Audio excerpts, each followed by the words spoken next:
Вийдь вперед.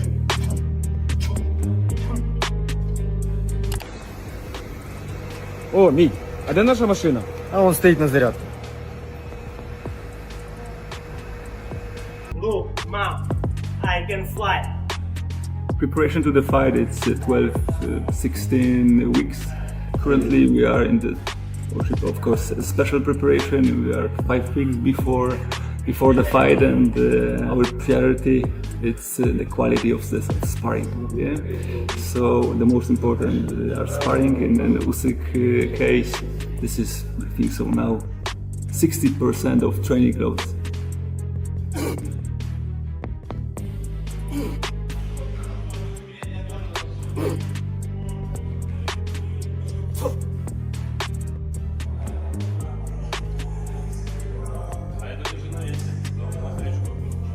Ты сейчас хорошо делал вот это.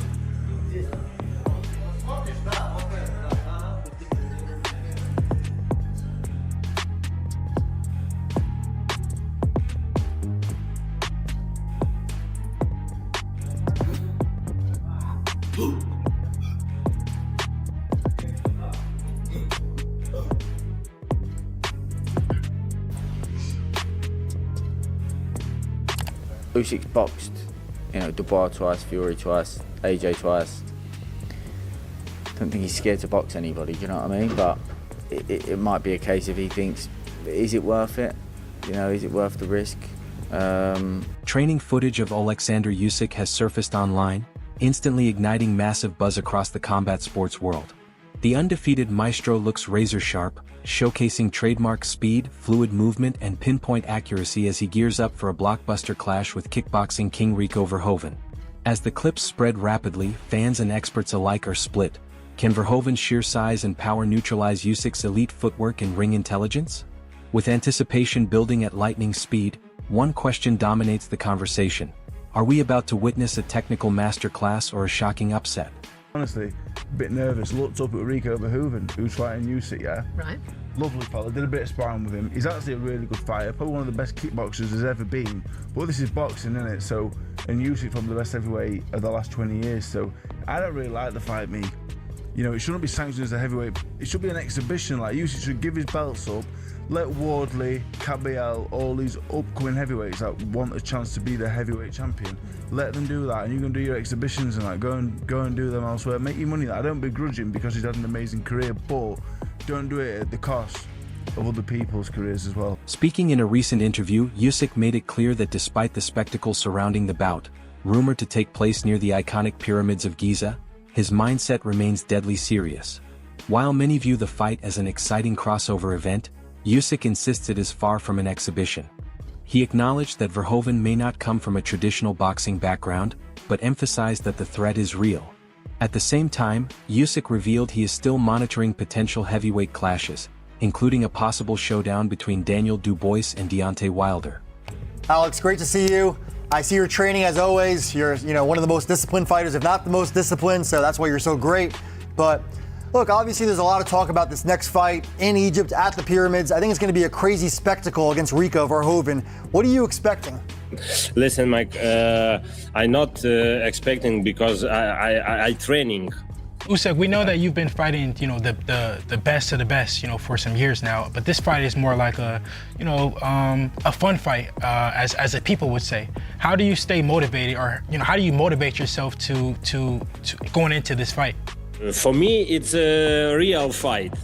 Yes, Rico not a good boxer, but it's okay, fun fight, no problem. But I want a next fight with who winner, Daniel Dubois and maybe Wardley. Continuing the discussion, Usyk was questioned about his place in the pound-for-pound rankings, especially following the reported retirement of Terence Crawford. While many now consider Usyk the top fighter in the sport, he responded with humility, insisting Crawford still deserves immense respect. Usyk also highlighted other elite names, including Shakur Stevenson, as fighters who belong firmly in the conversation among boxing's absolute best. Let me start you off with this, because I've heard you talk about Bud Crawford, oh, he's the best, and I've heard Bud Crawford talk about you. You have to put Usyk number one. Do you feel that when Bud retired, that spot you can now say belongs to you? Because the rest of the world says that. Listen, for me, Terence Crawford every time it's number one. But now he's not around, like he's retired or supposedly. That means he's no longer there. Can you finally say, can you accept the fact that you're the number one pound for pound fighter in the world now? Listen, I very thank you so much, and people who say support me, but I cannot say it's me. Yes, it's me. Bah, bah, bah, bah, bah. No, now maybe it's Shakur. Right. Well, I put him too. Yeah, right. That's a pretty good choice.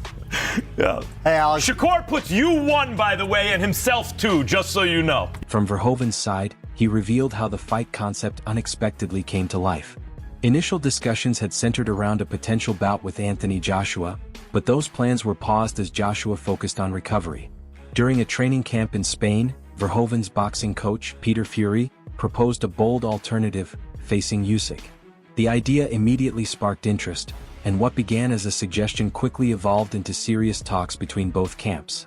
What happened was, we got on the phone, and we heard like, hey, the fight might happen, but AJ just needs some time to recover physically and mentally.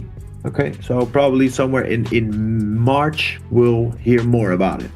Okay, no worries. Totally understand. Totally respect this whole situation. So we left that. I was still in Spain. So we came to the gym, and actually my trainer, my boxing trainer, Peter Fury, said like, hey, I was thinking, what about fighting Oleksandr Usyk? Like, yeah, what about it? Like, yeah, why not? Isn't that an option? Like, I love the idea, but I don't know if that's an option. Let me check. Within a matter of days, those early conversations accelerated into concrete negotiations.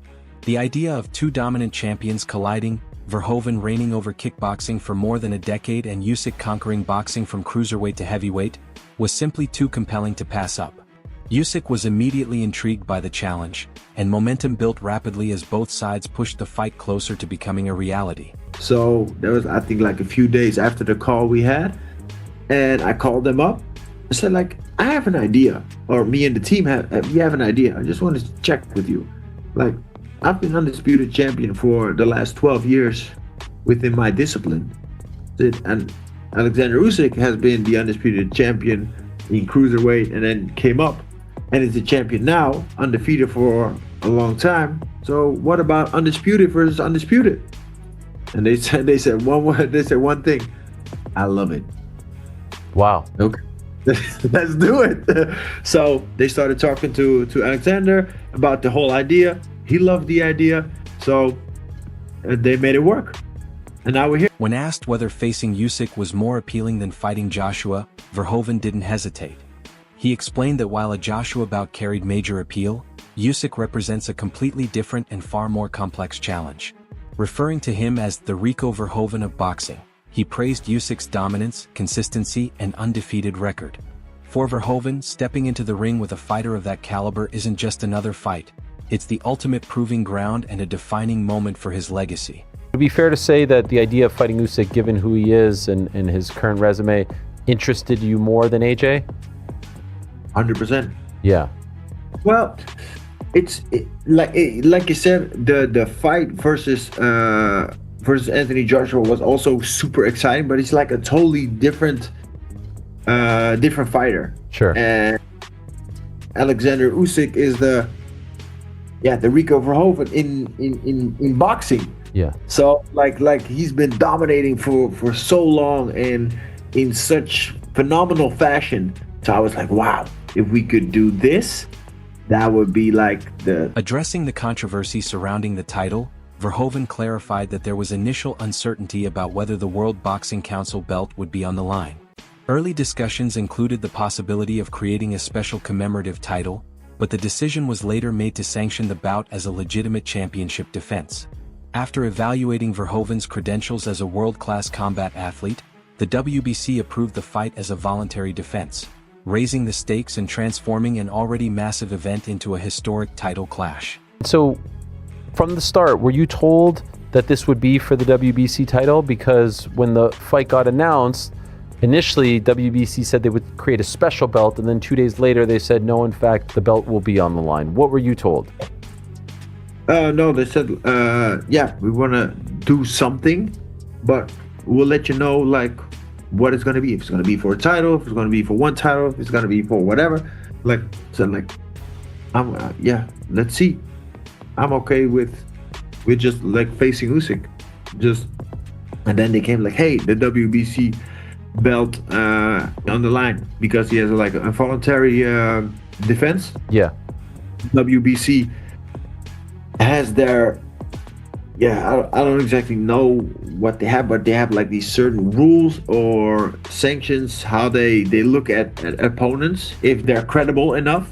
So I guess the WBC looked at my credibility from a martial art standpoint. Reacting to the announcement, Fabio Wardley admitted that his initial reaction mirrored that of many in the boxing world, underwhelmed. While he acknowledged that Verhoeven has earned the right to choose his path, Wardley expected Usyk to face a more traditional active boxer with a proven record. He admitted limited familiarity with Verhoeven's boxing ability and suggested that ideally, Usyk should return to facing elite heavyweights. Wardley also weighed in on the WBC title being at stake, calling it both unsurprising and somewhat questionable. He pointed out that Verhoeven is not currently ranked within the WBC system, but conceded that boxing often operates unpredictably. The sport doesn't always follow logic, he noted, expressing a common frustration among fighters and fans alike while still hoping Usyk handles business and returns to top-tier competition. Adding to the debate, Wade Plemons voiced skepticism about the fight's competitiveness. Comparing it loosely to Tyson Fury versus Francis Ngannou, he argued that no pure kickboxer has successfully transitioned to boxing at this elite level. He questioned the decision to put a world title on the line, especially considering Usyk's time away from the ring. Plemons emphasized that while the matchup is intriguing, it feels more like a spectacle than a true championship contest. Still, he acknowledged the unique appeal, particularly with the rumored setting in Giza, and admitted curiosity about whether Verhoeven can rise to the occasion. Meanwhile, Dave Allen delivered a firm stance, praising Verhoeven's greatness in kickboxing but stressing that boxing is an entirely different discipline. He argued the fight should not carry championship implications and even suggested Usyk consider vacating his belts. Allen highlighted rising contenders like Wardley and Ajit Cabale as more deserving of a legitimate title opportunity, insisting that crossover bouts should exist outside the official championship picture. With opinions sharply divided, the stage is now set for one of the most talked about fights in recent memory. Will Usyk's technical brilliance prove too much, or can Verhoeven defy expectations and shock the world? The debate is wide open, now it's your turn to decide.